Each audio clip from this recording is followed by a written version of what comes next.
21 de diciembre, martes, y nos estamos encaminando ya a la Nochebuena, a la Navidad, y nos queremos adentrar en lo que ha ocurrido en Chile por lo que representa como ejemplo, como movimientos de izquierda en términos de gobernabilidad y los desafíos que enfrentará esta economía y Gabriel Boric cuando asuma la presidencia de Chile a partir del 11 de marzo próximo.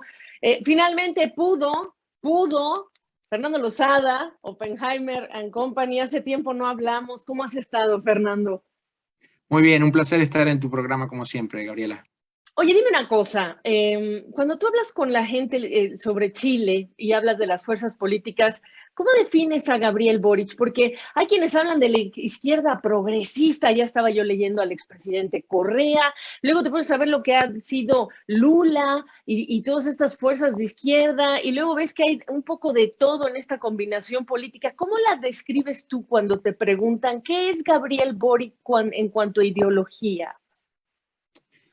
Bueno, creo que no hay que ser demasiado creativo aquí, inventando nuevos términos o nuevas palabras. Boric representa a una izquierda que, si tú quieres, la podemos llamar una izquierda nueva, o una izquierda joven, o una izquierda moderna, pero representa a un movimiento claramente de izquierda dentro de la región. Creo sí que hay algunas diferencias entre Boric y otros líderes más tradicionales, entre comillas, de izquierda de la región. Algunas diferencias que creo que son saludables y son loables. Por ejemplo, Boric ha sido muy claro en criticar a los regímenes de Venezuela y Nicaragua, lo que en principio muestra un respeto muy interesante sobre aspectos institucionales.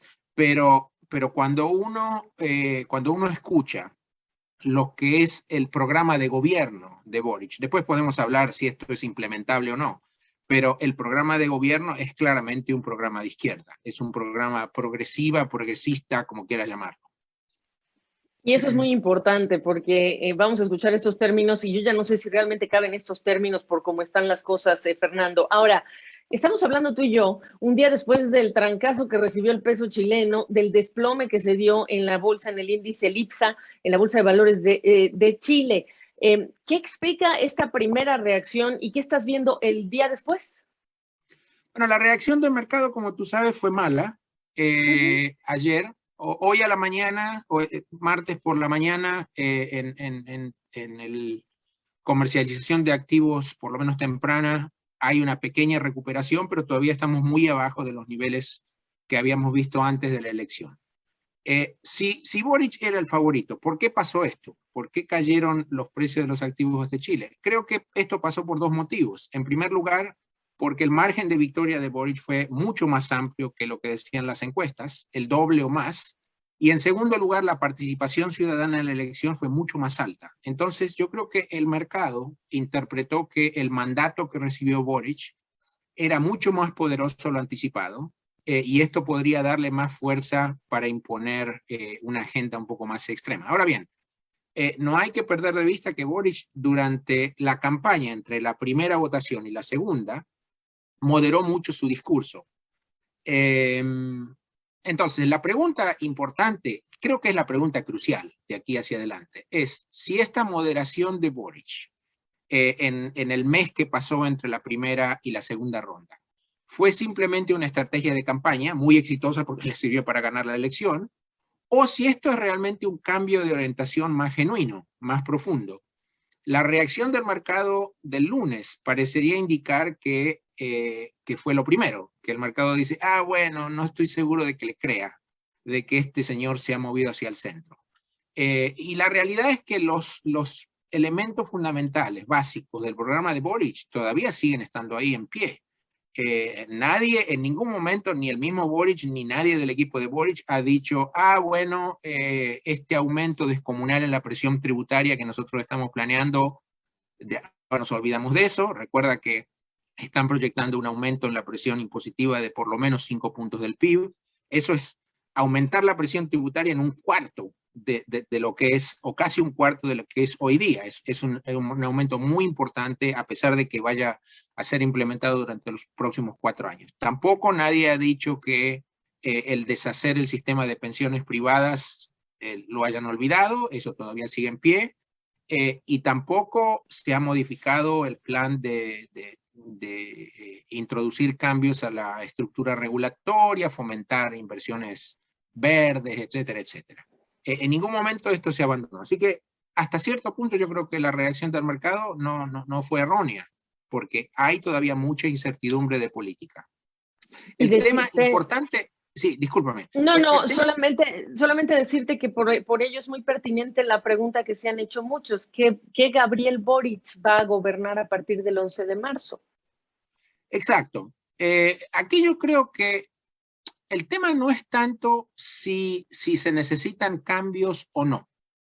Es muy probable que la estructura de política económica y políticas sociales requiera ajustes. Ya tú conoces bien el tema bien trillado de que la performance económica de Chile fue muy buena durante muchos años, pero eso no se vio reflejado en una mejora en la distribución del ingreso. Esas cosas se pueden mejorar. La pregunta es si esto hay que hacerlo vía una revolución o hay que hacerlo gradualmente y a través de consensos. Y yo creo que la reacción del mercado lo que está reflejando es que todavía hay muchas dudas, mucha incertidumbre acerca de cuál va a ser el camino que la nueva administración va a seguir. Preguntarte también dentro de ese camino la factibilidad de encontrar consensos. Creo que Boric no la va a tener fácil. No controla el Congreso. La gobernabilidad del sistema, por supuesto, es una pregunta importante. Y además, la realidad es que Chile tiene en el espejo retrovisor, y bien cercano, episodios de violencia y de inestabilidad social importantes que comenzaron en el año 2019. Va a tener que negociar en el Congreso, pero el problema que yo veo es que algunas de las propuestas de Boric están tan lejos de lo que puede ser digerible para los sectores de centro más moderados y los sectores de derecha, que va a ser difícil lograr consensos. Si no se logran los consensos, yo creo que el riesgo es que la implementación de políticas se demoren y que los grupos más radicales que apoyan a Boric se impacienten. Hay otra complicación adicional en el caso chileno, que es la existencia de esta convención constituyente, que tiene claramente tendencias bien de izquierda, probablemente más extremas que la del propio Boric, y seguramente van a introducir elementos en la nueva constitución que podrían irritar a los grupos más moderados. Así que yo diría, el escenario tiene muchas preguntas y no hay respuestas para todas estas preguntas, por lo menos por ahora. Ahora, en la práctica, Boric ha hablado de que lo que escriba, decida la Convención Constituyente, se lo va a respetar, pero más allá de esa declaración, preguntarte a ti, digamos, estira y afloja que puedes estar ya pronosticando, estimando en el horizonte más cercano ya a los tiempos de gobierno de Boric. ¿Cuánto va a ser esto digamos, ejercicio de mostrar fuerzas de uno y de otro, del lado del Ejecutivo y del lado de este organismo? Todavía, desafortunadamente, no tenemos una respuesta muy clara a esa pregunta. Yo lo que te diría es que el timing de los eventos va a ser un elemento crucial aquí. ¿Por qué? La economía de Chile se contrajo mucho, como la mayoría de las de América Latina, el año pasado, por la pandemia y las restricciones a la movilidad y todas las historias que tú sabes. Se contrajo el PIB casi 6% en el año 2020. Este año tuvo un rebote espectacular. Se espera que esta economía haya crecido cerca del 12%. Ahora bien, todo el consenso es que en el 2022 vamos a ir desacelerándonos en forma fuerte. El mismo Banco Central de Chile proyecta crecimiento de solo el 2%. Es decir, que Boric va a asumir la presidencia con una economía que se va a estar frenando y se va a estar frenando muy rápidamente. Y si uno promete un nuevo, entre comillas, contrato social, que es lo que está haciendo Boric, con prestaciones mucho mayores para los sectores de bajos ingresos. Bueno, esto es mucho más difícil de implementar en una economía que no crece o que crece muy poquito. Así que la gran el gran signo de interrogación aquí es cómo va a reaccionar Boric en un escenario en el que va a ser mucho más cuesta arriba, mucho más difícil implementar los cambios que él ha anunciado. Además, otra cuestión más puntual. El Banco Central está en el medio de un ciclo de apretón monetario. ¿Cómo va a reaccionar Boric? ¿Le va a decir al Banco Central, tranquilos muchachos, hagan ustedes lo que quieran, que yo no me voy a meter? ¿O va a haber injerencia del gobierno federal en la política monetaria? Y el otro gran signo de interrogación, obviamente, es la pandemia, porque si bien esto no es un problema específico de Chile, la realidad es que no sabemos qué es lo que va a pasar con la cepa Omicron o si aparece alguna nueva cepa, y esto podría afectar la performance económica y el humor de los ciudadanos con respecto al nuevo gobierno. Ellos no van a, Boris no va a ser responsable de esto, pero va a ser, como se dice por aquí, un innocent bystander. Si empeora la pandemia, seguramente él va a sufrir las consecuencias, o su gobierno lo va a sufrir. Pues ya abriste varias puertas. La primera que te quiero preguntar, ¿puede meter la mano él en el Banco Central? Para empezar, sería mi primera pregunta. Bueno, en teoría no, porque el Banco Central es independiente, pero, sí, claro. hemos tenido tantas experiencias en nuestra región de que con bancos centrales que en teoría son independientes, todavía hay injerencia. Esperemos que no lo hagan. Esperemos que no lo haga. La segunda pregunta que yo tengo para ti es, de aquí a marzo es un periodo de transición en medio de esta pandemia, pues peculiarmente se antoja largo. Y falta que sepamos o se confirme quiénes van a conformar su gabinete. ¿Qué están pensando? ¿Qué estás viendo, Fernando Lozada? El tema de la confirmación del gabinete va a ser crucial porque, como hemos ya dicho millones de veces en tu programa, si hay algo que el mercado detesta es incertidumbre y no saber qué es lo que va a ocurrir. Inicialmente Boric había dicho que se iba a tomar un mes para anunciar la composición de su gabinete. Creo que este mes es altamente probable que se vaya a cortar, y esto va a depender de qué es lo que pase con la economía de Chile y en particular con la evolución de los precios de los activos chilenos.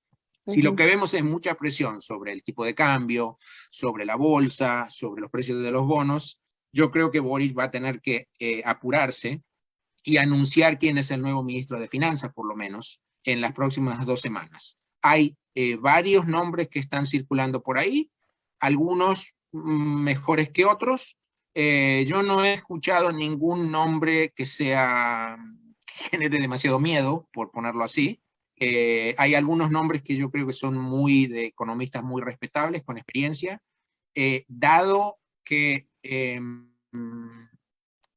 casi por definición, la administración de Boric genera algunas preguntas y algunas dudas en el mercado, sería muy deseable que el ministro de Finanzas sea una persona conocida y respetada. Yo creo que vamos a tener noticias de aquí a la primera o segunda semana de enero a más tardar.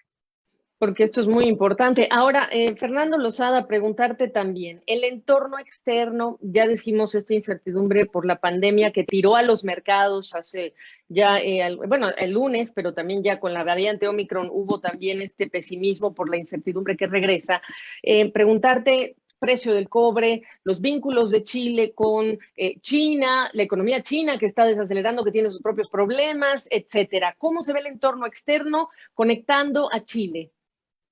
Bueno, en primer lugar, no hay que perder de vista que Latinoamérica parecería estar girando hacia la izquierda.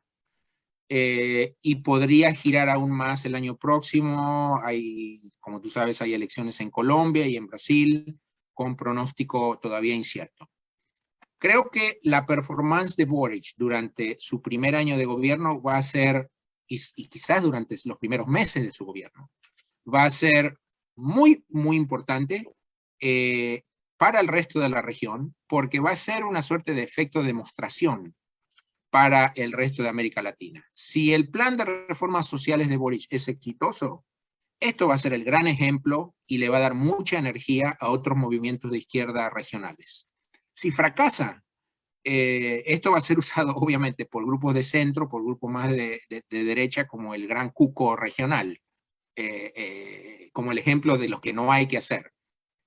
Como te dije antes, Boric se ha diferenciado ya de otros líderes regionales con tendencias más de izquierda, lo que yo interpreto como una cosa saludable, el respeto a las instituciones. En cuanto al tema de inserción diplomática internacional, el gobierno de Estados Unidos sacó un comunicado ayer dándole la bienvenida y felicitando a Boric. Lo que no está claro es cuál va a ser la reacción del equipo político de Boric, ya no el equipo económico en los próximos meses. Yo no descartaría que haya algunas aperturas adicionales o intentos de acercarse a otros países, no solo a Estados Unidos. Históricamente Chile ha tenido una asociación con Estados Unidos muy cercana. No sería sorprendente que China juegue un papel más importante mirando hacia adelante. Ahora bien, lo que no hay que olvidarse es que China está teniendo muchos problemas propios, así que no está claro que el apetito que tuvo en el pasado China con respecto a muchos países de América Latina sea el mismo hoy día. Permíteme regresar al tema del entorno externo pensando en las materias primas y vincularlo con el retorno de gobiernos de izquierda a la región, porque este episodio, pues digamos 2.0, trae también de contexto la pandemia, el gasto masivo fiscal de los gobiernos cuyos colchones fiscales pues se adelgazaron, bien magros están algunos, Fernando, y preguntarte las diferencias de lo que representa por ejemplo, los años previos que nos dejaron los ejemplos de Lula con altos precios del petróleo y una agenda social que pudo llevar a cabo, lo mismo pasó con Rafael Correa, y ahora estás viendo un 2022 en el que en el medio de esa transición que hay energética y de falta de inversiones se está hablando de precios de petróleo que van a mantenerse altos, países de Latinoamérica que lo pueden aprovechar o desaprovechar, y llega la izquierda. Perdón lo complicado de esta pregunta, pero me parece interesante entender cómo este factor va a jugar en medio de estas tendencias. El tema de niveles de precios de materias primas va a ser crucial para determinar el éxito o no de la administración de Boric, creo yo. Como tú mencionaste, el programa social o el programa político de Boric va a tener un costo fiscal importante. En el programa de gobierno de la administración entrante se habla de un aumento en la presión tributaria que va a ser muy grande.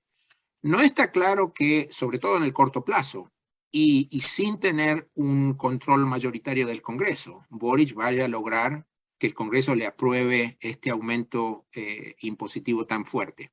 Así que yo no descartaría que en el corto plazo el programa de gobierno de Boric genere un deterioro en las cuentas fiscales, por lo menos temporario. La magnitud de este deterioro, obviamente, va a estar determinada también por qué es lo que pase con el precio del cobre, porque el cobre es una de las fuentes principales de ingresos que tiene Chile. No hay que insertar esta historia en un contexto en el que el crecimiento promedio de China, que se ha transformado en los últimos años en el comprador de última instancia de materias primas industriales, cobre en particular, y por ello ha soportado el precio del cobre, todo indica que China está cambiando su modelo de crecimiento de inversión a consumo, seguramente va a demandar menos materias primas. No está claro que los precios súper altos de algunas materias primas se vayan a mantener en el futuro. Entonces la pregunta es, ¿qué significa esto para el panorama fiscal de países que dependen, como Chile, de exportación de materias primas? De nuevo, un signo de interrogación que al mercado mucho no le gusta. Lo que yo te diría es, desde el punto de vista de un inversor, me parece que sobre todo el año 2022 va a ser un año difícil para Chile. ¿Por qué? Como mencionamos hace un minuto, va a haber presiones sobre las cuentas fiscales, sobre todo en el corto plazo. Esto típicamente está asociado con un aumento en los rendimientos de los bonos de largo plazo, porque cuando el mercado ve que la cuestión fiscal está dudosa, requiere un premio por riesgo adicional. Y en la parte corta de la curva de rendimientos tenemos lo que está haciendo el Banco Central, que es apretar política monetaria. Así que todo indica que invertir en activos de renta fija es una proposición difícil. Y en cuanto a activos de renta variable, acciones, Bueno, hasta tanto no tengamos un panorama más claro con respecto a cuáles van a ser los cambios en el marco regulatorio, qué es lo que va a pasar con la intervención en el sector minería, por ejemplo. Hasta tanto se resuelvan todas estas incertidumbres, yo creo que es difícil anticipar que haya mucho apetito por riego en el sector de renta variable en Chile. Así que el año 2022 yo creo que va a ser un año desafiante, para Yo ponerlo en términos quisiera, sí, suaves. exacto, para ponerlo suavemente, quisiera convocarte, si es que tienes el tiempo y no la vacación frente a ti, a hablar de un 2022 y cómo lo caracterizarías. Hemos revisado muchos comentarios y mucho es el año en el que nos pesa la deuda a los latinoamericanos, por ejemplo, pero sí quisiera que cerraras el comentario relacionado con Chile y 2022, vinculando también la inversión del sector privado, la regla de cuánto tiene o puede invertir el sector público, cuánto se necesita complementar con inversión privada en un año como 2022. Me parece muy importante para entender también pues, a todos estos entes que van a jugar en ese contexto, Fernando. Esa pregunta es crucial no solo para Chile, sino para toda la región, Gabriela. Como consecuencia de lo ocurrido en el año 2020, lo que hemos visto es que la hoja de balance del sector público en todas las economías de América Latina, la situación patrimonial del sector público se deterioró muchísimo. En promedio, el aumento entre el ratio de la deuda pública y el PIB fue de más de 10 puntos porcentuales en la región. En algunos casos, mucho más que eso. El aumento en la relación entre deuda y el PIB fue casi 20 puntos. Estas son cosas que raramente se ven en la historia, únicamente cuando un país pasa por una guerra o cosas así. Lo que esto indica es que el margen de maniobra de los gobiernos en nuestra región es mucho más acotado hoy día que lo que era antes de la pandemia. Para ponerlo en términos muy simples, recursos que antes se podían dedicar para educación, salud, etcétera, ahora hay que dedicarlos a servir la deuda, porque la relación de deuda y lo que se produce es diferente que lo que era antes de la pandemia. Entonces, ¿cómo hacen estas economías para salir de esta trampa? Las que vayan a tener la mejor performance son aquellas en las que el sector privado pueda ocupar el rol que el sector público va a tener que dejar de ocupar por este deterioro en la hoja de balance. Por eso es tan importante, mirando hacia adelante, cuál va a ser el marco regulatorio, cuál va a ser el tratamiento de la inversión privada, cuán atractivo se va a ver tal o cual país mirando hacia adelante, porque sin el apoyo del sector privado, en un contexto en el que las restricciones del sector público van a ser mucho más fuertes que lo que eran antes de la pandemia, sin este apoyo del sector privado va a ser mucho más difícil sostener el crecimiento necesario que todos deseamos para poder solventar redes de protección social, salud, educación, seguridad, etcétera, etcétera. El año Ay, 2022, te diría, se ve difícil para el mundo emergente en general y para América Latina en particular. perdóname que te interrumpí, simplemente a ver si tienes esa relación entre normalmente cuánto aporta el sector público, cuánto el sector privado en la región históricamente, para tenerlo como una referencia. No hay, no tiene mucho sentido hablar de promedios porque Ok. en algunos países los números son completamente distintos de otros. Por ejemplo, en Argentina ha habido un aumento en la participación del sector público en la economía durante los últimos 15 años de casi 20 puntos del PIB. En el caso de otro extremo que tienes es Paraguay. En Paraguay el rol del sector público es mínimo y por eso los impuestos promedios son los más bajos de toda la región. Y tienes todo un rango de variaciones entre esos extremos. Pero lo que sí creo que hay que enfatizar es que cuando tú comparas la fotografía pre-pandemia versus el año 2021, lo que se ve en todos los países es que la situación patrimonial del sector público es más débil hoy en día que lo que era antes de la pandemia. Por una razón muy obvia, hubo que gastar mucho por la emergencia sanitaria y por otro lado hubo un efecto denominador, porque se contrajo el PIB en muchos de estos países, entonces el ratio entre deuda y PIB se movió hacia arriba. Pues ahí lo tienen. Fernando, muy importante, muy oportuno, muy necesario entender este tema de lo que veremos en Chile, pero además en el contexto latinoamericano y en un entorno todavía donde estamos hablando de pandemia.